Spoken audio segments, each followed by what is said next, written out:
Bueno, seguimos. Es la segunda vez que grabo este video porque son acotadas las unidades de tiempo, así que voy a ir más rápido. Bueno, Dilthey nace en 1833 y muere en 1911. Nace en Biebrich, que es una pequeña ciudad renana. Después pregúntenme por qué es importante en la zona de la Renania.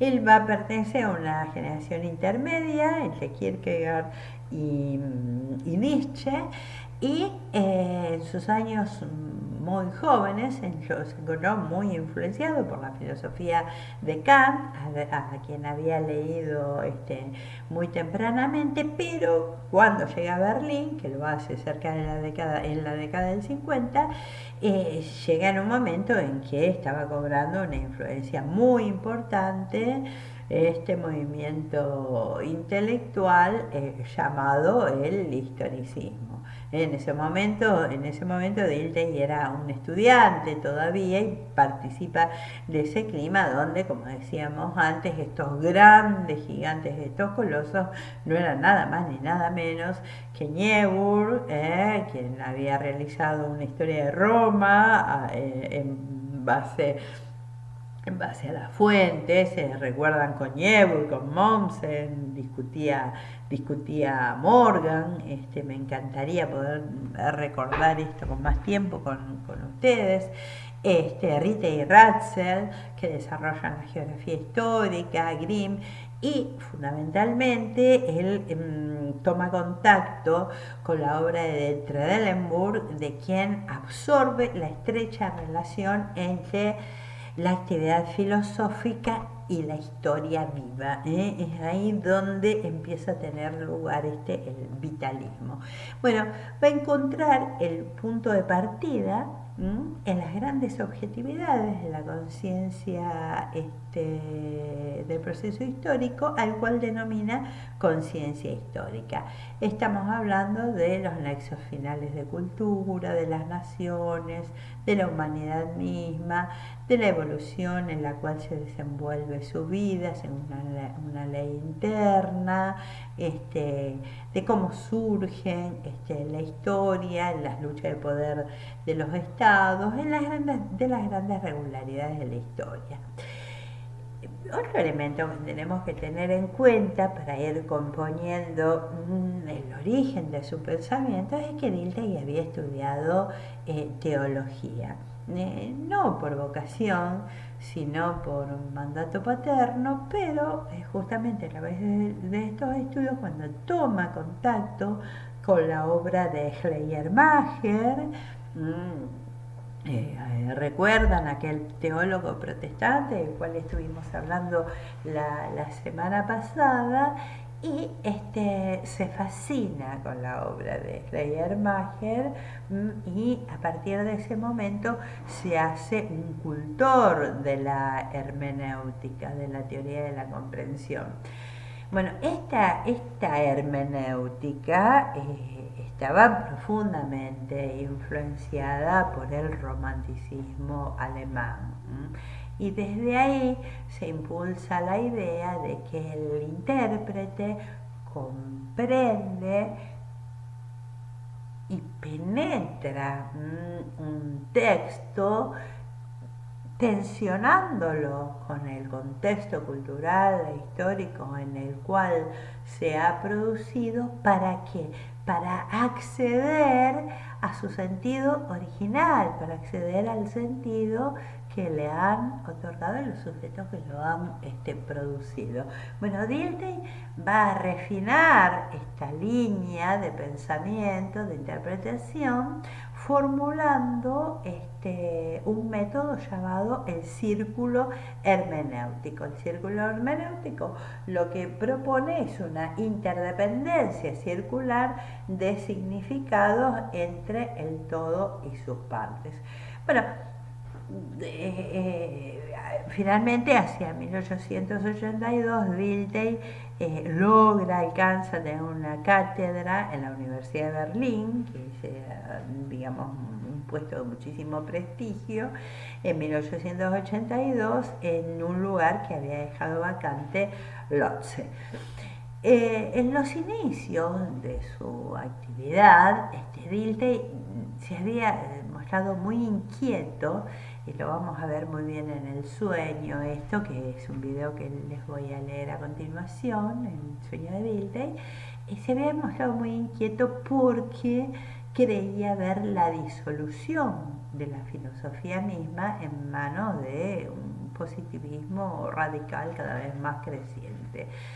Para salvarla se apoya en la tradición kantiana y es desde ahí donde escribe la crítica de la razón histórica, emulando aquel título de Kant de la crítica de la razón pura.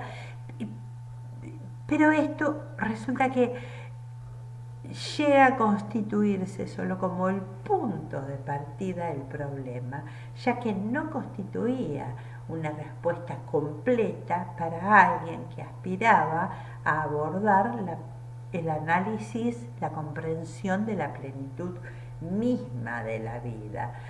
Es por eso que necesitaba desarrollar una nueva teoría del conocimiento. Se dice que la obra de Dilthey era fragmentaria, lo cual es cierto, pero en parte es cierto que él espera que sus discípulos lleguen a completarla y está en un estado de redefinición permanente.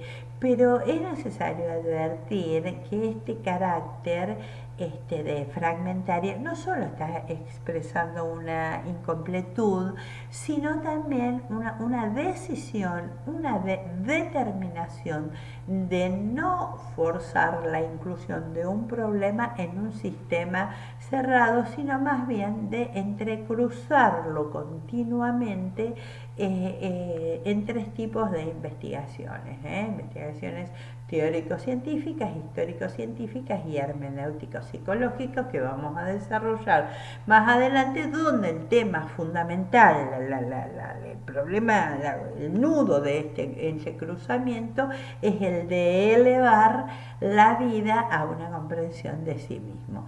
Bueno, fue bajo las banderas del historicismo que Dilthey se propone hacer valer la independencia de las ciencias del espíritu frente al predominio de las ciencias de la naturaleza, pero tratando de conservar lo sustantivo, la positividad que tenían las ciencias de la naturaleza para la filosofía, es decir, la sistematización.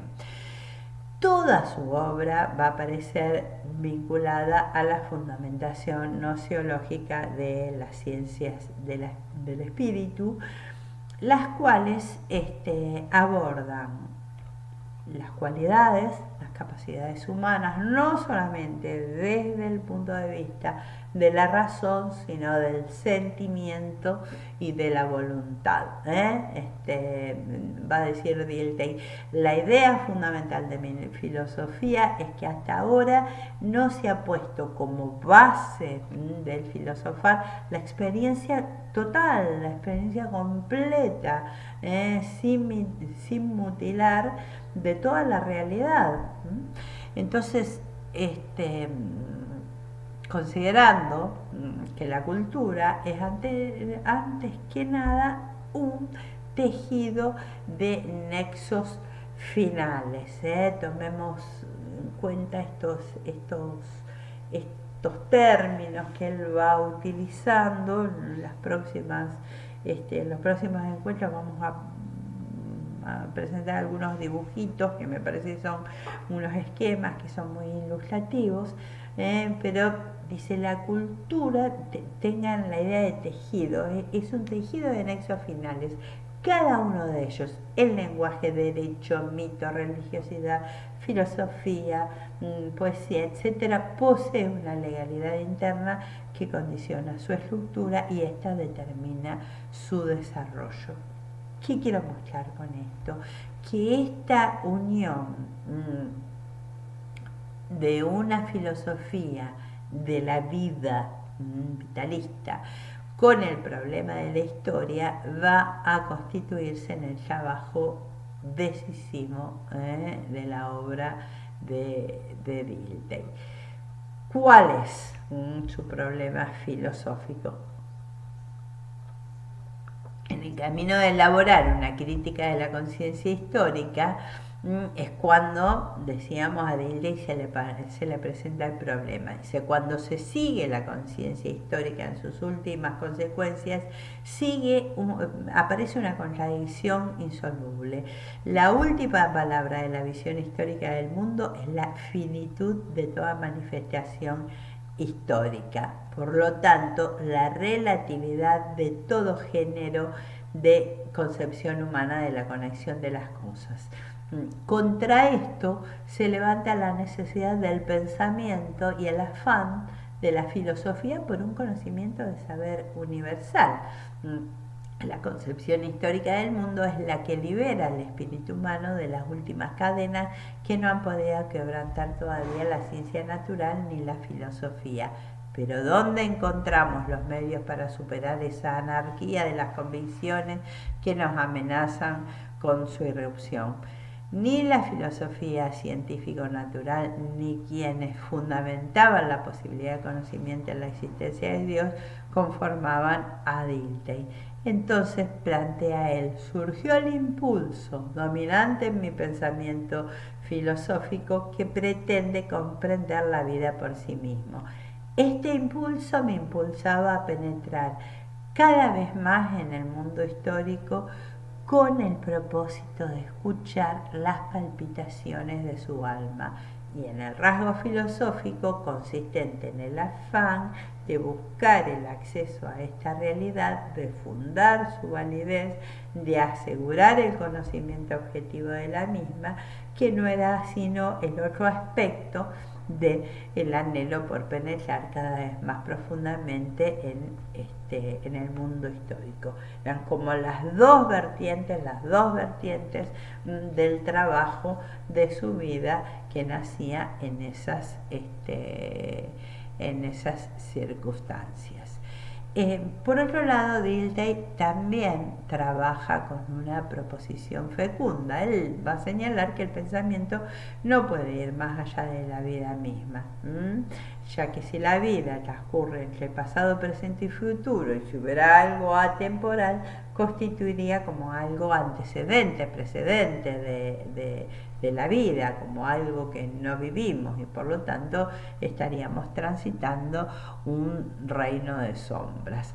Para que la vida no se convierta en dudosa, es necesario demostrar la validez objetiva del pensar. Es necesario demostrar que el pensamiento está enlazado con la percepción, y esto nos conduce a la posibilidad de captación de la vivencia. Vamos a seguir en el próximo video con el sueño de Dilthey. Les sugiero que acerquen el texto, que ya se lo hicimos llegar, y lo podamos seguir conjuntamente.